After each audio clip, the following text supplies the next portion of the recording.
Hello everybody! Welcome to Akashi Review, where I review movies, dramas that you don't want to waste your time watching. I'll give you a synopsis, shorts review along with my thoughts and opinions, and don't forget to hit like and subscribe and leave a comment below. Now let's go into the review. So it has been such a long time since I've done a drama review for you guys.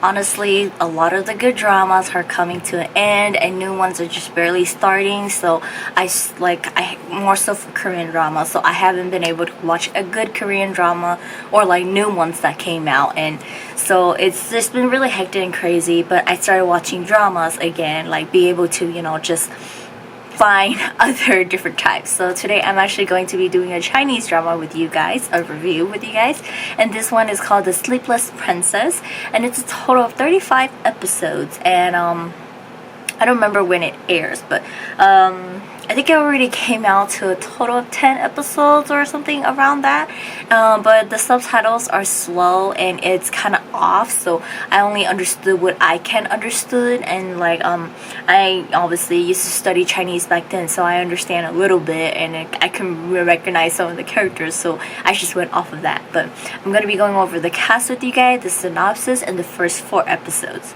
So excuse me for my pronunciations, it's been a very long time, even I'm having a hard time pronouncing Korean names, so let's see if I do well with this. But we have Chung Yi-chung as Xiao Yao, and then we have Hu Yi-shuang as Chu Yu, and then Li Xinying as Tao Yao, Yang Ling as Su Xingcheng, Huang Kangkang as Su Nangnang, Zhu Dawei as Lu Ji, Peng Bai Yao as Nang Xin, and Ashin as Bai Li Kui. Where did that come from?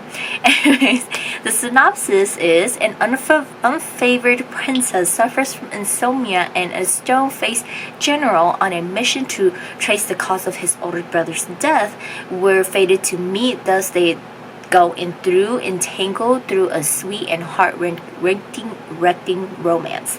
The ninth princess Chu Yun has developed a long-term history of insomnia disease, or they call it, she has a disease, that's what they call it, due to an accident when she was a childhood. She and her younger brother, which is the prince, Su Xingcheng, has lived together depending on each other. Under the wrong circumstances, she becomes the bride of the famous general Xiao Yao overnight. After learning the suspicious events surrounding the death of his older brother, the two of them join hands to investigate the case. So recap on episode 1 through 4. The drama starts us off with Xu Yao. He's actually playing the Chinese instrument, while Chu Yu is actually asleep next to him. A bunch of little children comes running to him to listen to his story. One of the little girl points out that he has to tell a total of 365 stories for his wife to wake up, and today is the last day for him to tell the story. So we already know that they end up together, but some consequences happen, some things happen for her to be in the situation she is.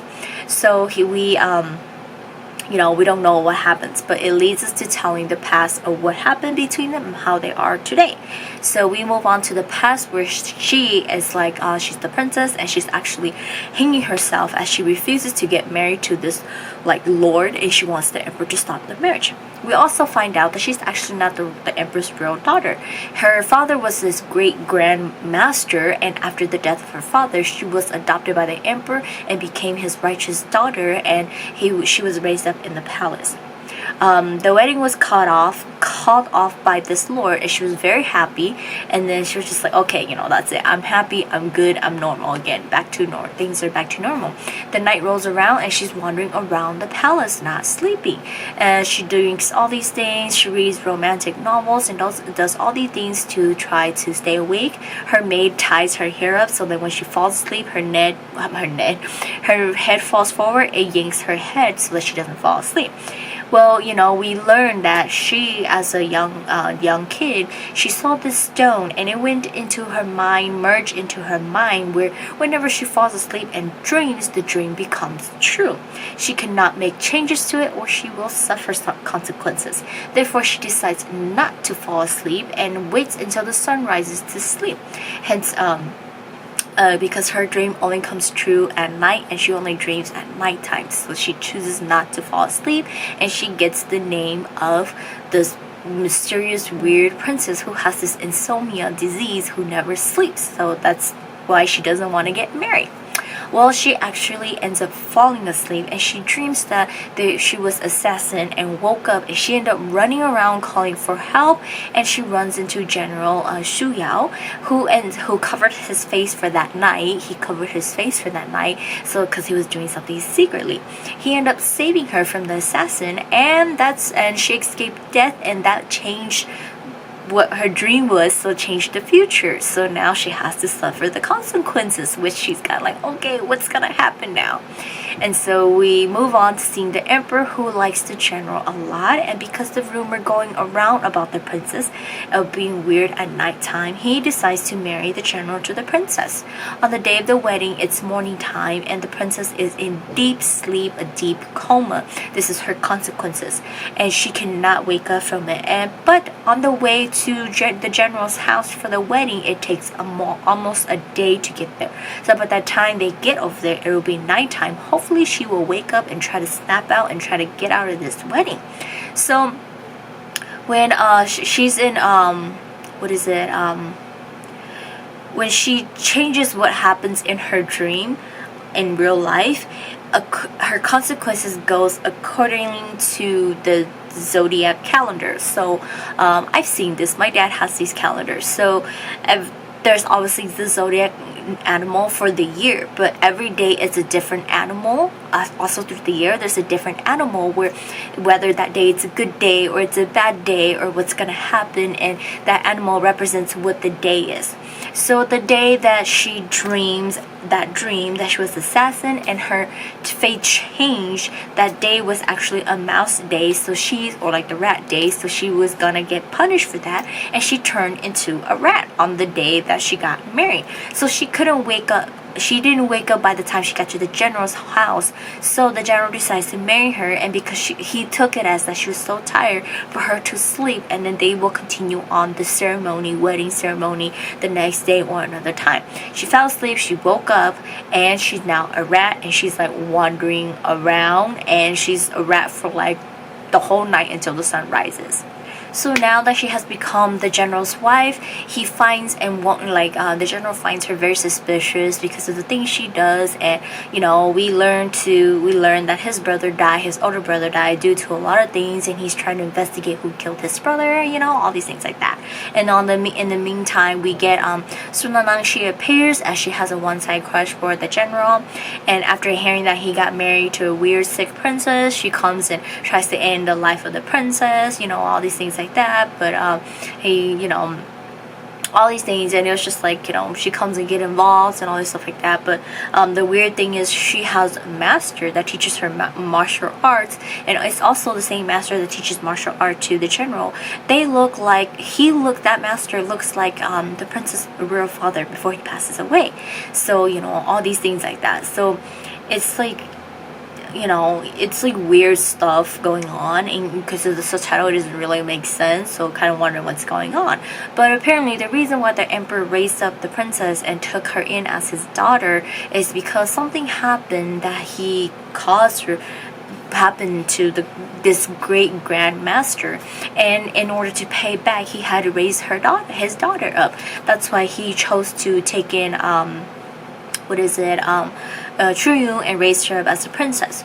And so the emperor has dreams about it, and he's like, he feels sorry for it, and he's all like, I raised up your daughter and everything, stop haunting me, So that's how we find out how she was raised up in the palace, and she became their daughter and everything like that.